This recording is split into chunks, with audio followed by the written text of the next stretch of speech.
오늘은 이런 질문으로 한번 시작해 볼까 합니다. 진정한 나, 그러니까 사람다움을 지키려면 우리는 과연 무엇을 버려야 할까요? 지금 우리가 사는 세상은 역사상 그 어느 때보다 정말 풍요롭죠. 그런데 이상하게도 그 풍요 속에서 왠지 모를 공허함을 느끼는 분들이 많아요. 바로 이 지점이 오늘 이야기의 출발점입니다. 그래서 말이죠. 우리가 성공만 보고 정신없이 달려가는 동안 어쩌면 우리도 모르게 잃어버리고 있는 가장 소중한 가치, 그 사람다움을 어떻게 되찾을 수 있을지 같이 한번 파헤쳐 보려고 합니다. 자, 그럼 이 여정을 함께 떠나보시죠. 먼저 우리 시대가 느끼는 이 깊은 갈증의 원인이 뭔지 들여다볼 거고요. 그리고 우리가 지키려는 사람다움이란 게 도대체 뭔지, 그 본질을 찾아볼 겁니다. 그 다음엔 가장 중요한 사람다움을 되찾기 위해 버려야 할 세 가지를 하나씩 살펴보고 마지막으로 이 모든 버림이 사실은 어둠이라는 걸 확인해 볼 겁니다. 자, 첫 번째 이야기부터 시작해 볼까요? 아니, 이 모든 게 기술로 해결될 것 같은 최첨단 시대에 왜 하필 2500년 전의 사상가, 공자를 다시 소환하는 걸까요?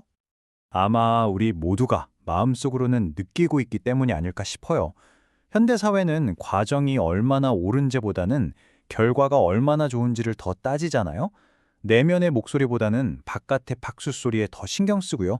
그러다 보니 공자가 평생을 바쳐 강조했던 인간의 가장 근본적인 가치가 점점 설 자리를 잃어가고 있는 거죠. 자, 그럼 뭘 버릴지 얘기하기 전에 이거부터 딱 정하고 가죠. 우리가 그토록 지키고 싶어하는 사람다움이라는 거 도대체 뭘까요? 여기서 철학자 맹자가 정말 기가 막힌 통찰을 내놓습니다. 모든 인간은 태어날 때부터 네 가지 선한 마음의 씨앗을 품고 있다는 건데요.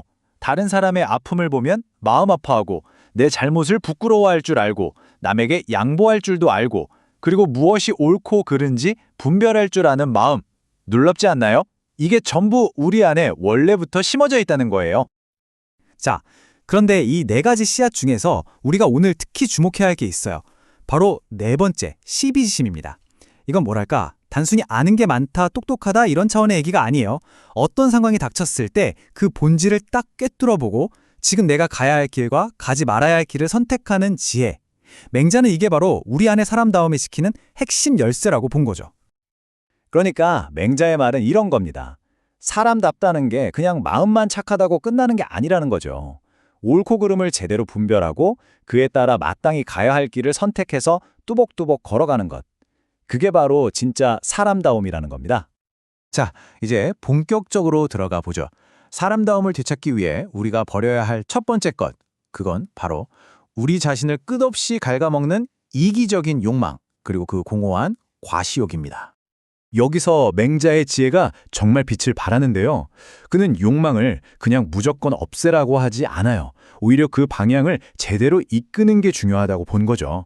욕망 자체를 없애라는 게 아니라는 거예요. 정말 현실적이지 않나요? 실제로 이런 일화가 있어요. 제나라 선왕이 자기는 재물을 너무 좋아한다고 솔직하게 털어놓으니까 맹자가 이렇게 말하죠. 왕이시여, 재물을 좋아하는 건 괜찮습니다. 다만 그 기쁨을 백성들과 함께 나누십시오. 라고요. 핵심은 욕망에 있냐 없냐가 아니라 그 욕망이 나만을 향하느냐 아니면 우리 모두를 향하느냐, 바로 그 방향성에 달려 있었던 겁니다.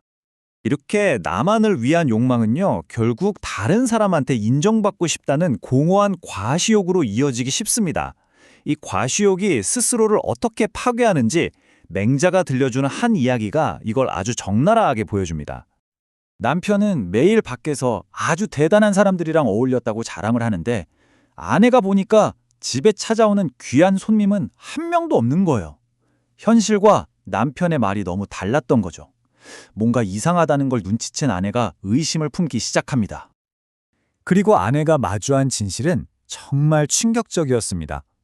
남편이 자랑하던 그 화려한 성공 스토리는 실은 공동묘지를 돌아다니면서 남은 제사 음식을 구걸해서 배를 채웠던 완전한 거짓말이었던 거죠.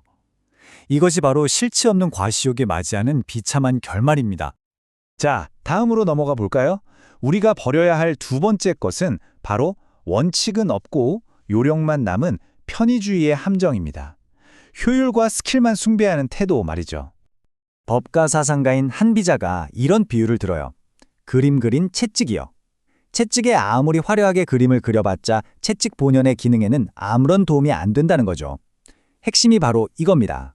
아무리 대단해 보이는 기술이나 교묘한 전략이라도 그게 올바른 목적, 그러니까 사람다움이라는 본질에 기여하지 못한다면 결국 아무짝에도 쓸모없는 장식품에 불과하다는 거죠.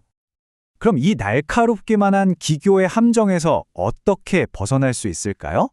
재밌게도 도가의 노자는 그 답을 버리는 것에서 찾습니다.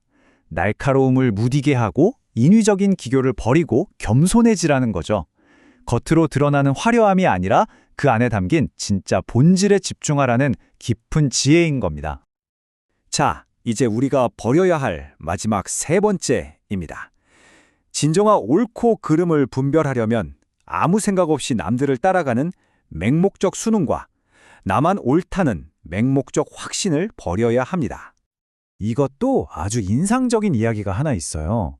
춘추시대 정나라의 재상이었던 자산은 자기 정책을 비판하는 백성들의 목소리 때문에 골치가 아팠죠. 보통 권력자 같았으면 당장 입을 막으려고 하지 않았을까요?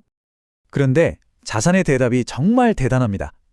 그는 그들이 나의 스승이다 라며 단호하게 거절하죠. 자신을 향한 비판이 위협이 아니라 오히려 더 나은 길로 이끌어주는 스승의 가르침이라는 걸 알았던 겁니다. 정말 멋지지 않나요? 지금까지 우리가 버려야 할 세 가지에 대해서 쭉 이야기 나눠봤습니다. 그런데 만약 버린다는 것이 무언가를 잇는 행위가 아니라면 어떨까요? 네, 바로 그겁니다. 이기적인 욕망, 원칙 없는 편의주의, 그리고 맹목적인 확신. 이것들을 버리는 건 뭔가를 잃는 게 아니에요. 오히려 그 빈자리에 우리가 잃어버렸던 진짜 마음, 바로 사람다움을 되찾아 채우는 가장 적극적인 실천인 거죠. 이제 마지막 질문은 우리 각자에게 달려 있습니다. 여러분의 진정한 사람다움을 위해 바로 오늘 버릴 수 있는 작은 것 하나는 무엇인가요?